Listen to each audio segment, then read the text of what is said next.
कश्मीर में आज भी गरीबी और बेरोजगारी बड़े पैमाने पर मौजूद है और इसके सबसे बड़ी वजह यह रही कि वक्ती तौर पर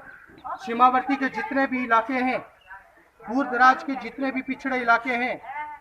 वहाँ की रहने वाली आवाम को बेहतरीन एजुकेशन नहीं मिल पाई और जिसकी वजह से आज तक हमारे गरीब परिवार जो हैं गरीबी और बेरोजगारी की मार को झेल रहे हैं। पब्लिक वेलफेयर फ्रंट का मकसद ये रहा, हमने ये निर्णय लिया है कि हम गरीबी और बेरोजगारी को ख़त्म करने के लिए गरीब परिवारों का सहयोग करेंगे और सरकार का सहयोग भी करेंगे। हम छोटे छोटे कारोबार खोलकर अपने गरीब परिवार के बच्चों को देंगे ताकि वो अपना कारोबार करें और अपना गुजर बसर कर सकें। हमारे फ्रंट का मंशूर भी यही है कि हम रियासत जम्मू कश्मीर के जितने भी दूर दराज के इलाके हैं उनमें पहुंचकर हम गरीब और ज़रूरतमंद लोगों की खिदमत करें, ये हमारा उद्देश्य है। और मैं एक बात ज़रूर कहना चाहूँगा कि गरीबी को ख़त्म करने के लिए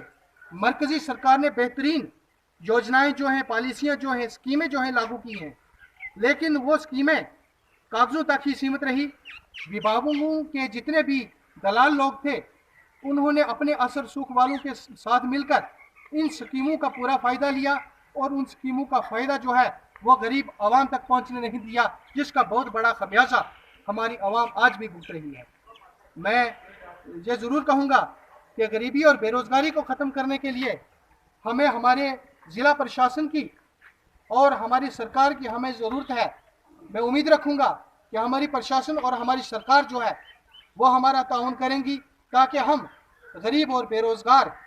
और विकलांग लोगों की मदद कर सकें, उनके दुख दर्द में शरीक हो सकें, उनको खाना तक मुहैया करवा सकें, कपड़ा तक मुहैया करवा सकें, राशन तक मुहैया करवा सकें। हमारा ये मकसद है। और मैं ये कहूँगा कि आज सीमावर्ती के इस इलाके में पहुँचकर हमने गरीब और ज़रूरतमंद परिवारों में